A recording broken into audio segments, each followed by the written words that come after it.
So we're gonna jump right in here and just go say that buying aftermarket brakes for these old bikes is a pain, because we bought what was compatible off eBay for our KDX 200 1984, and they do not fit. You see the old ones, you see the new ones, left and right, they just don't work. The air filter replacement did actually work, and it's doing extremely well as of right now. It fit perfect. We put a little sliver of grease around where they meet up. We got a new chain, front and rear sprocket also, and really was a bolt-on kind of procedure. The rear tires, I told you guys in the previous video, looked new. Well, you can still see the markings on them. They are brand new, except they have been sitting for a while, so they are cracked. So we're gonna have to replace those. We did do the fuel petcock and carburetor cleaner with the new fuel line. Everything's flowing great. We are gonna rework the gas tank a little bit, get it fresh and clean, and a Kawasaki green once again. We did some scraping of it before, just to try and see if we can get down to an old school green and get all the surface junk off of it. We did that also with the front fender, and you can see we are making progress. We've actually made a lot more progress since this video, and that will be out in a next video at some other time. We bought a new kill switch for it also, because this obviously isn't gonna do it. So this is a new kill switch.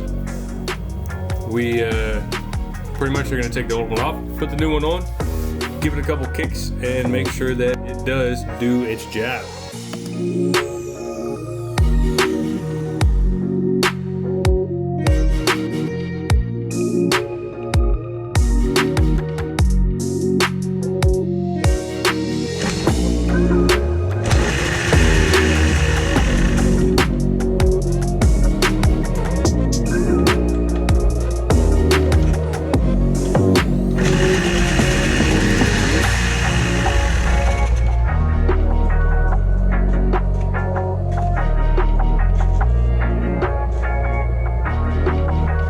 So originally the goal for this bike was to get it in good working order, and it came in good working order. So now we are just doing the general maintenance on it, and I want to clean up the plastics and everything. We will be buying new plastics for it, but we also will be replacing or doing our best to revamp the plastics that are on it now. We are going to be covering up the decals and the white that's on the originals, and painting basically the green, Kawasaki green, after we cover them up, just to see if we can do it. Again, we do or will have replacement plastics coming if we decide to sell it or not, or if we just want to kind of take it as a showpiece somewhere, whatever. The goal right now is to take this thing out and ride it, make sure it goes through all the gears.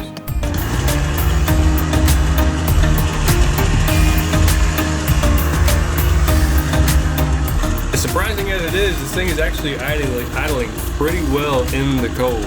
I'm impressed. Because it's so freaking cold.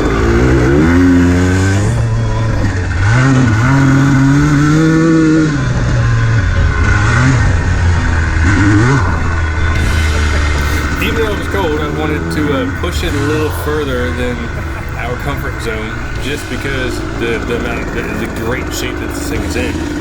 I felt confident it wasn't going to blow up or lock up on us or anything like that, so we got out in the cold and we forced it to get warm, even though it's really not a good thing for any kind of bike. But we did it, and the thing, it amazed me. The thing is, it ran great.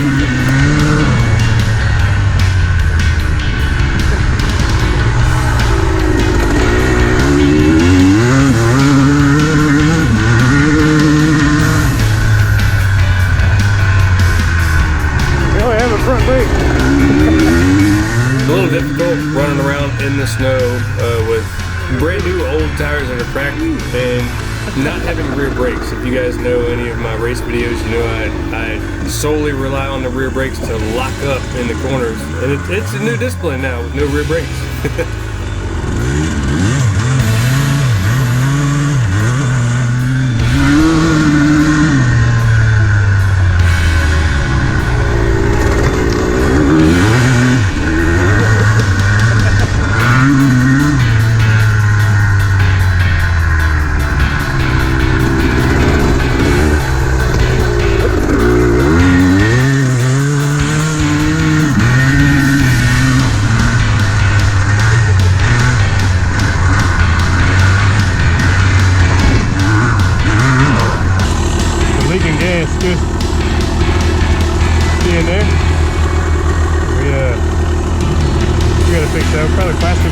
something.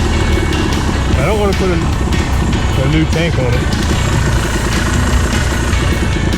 because there's really nothing wrong with this one, except for it used to leak and now it's got holes on it.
I don't think we could have purchased or spent 275 bucks better than this.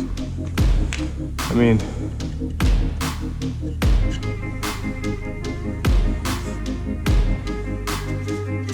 still has a long way to go as far as aesthetics and to be visually appealing, because that's not good.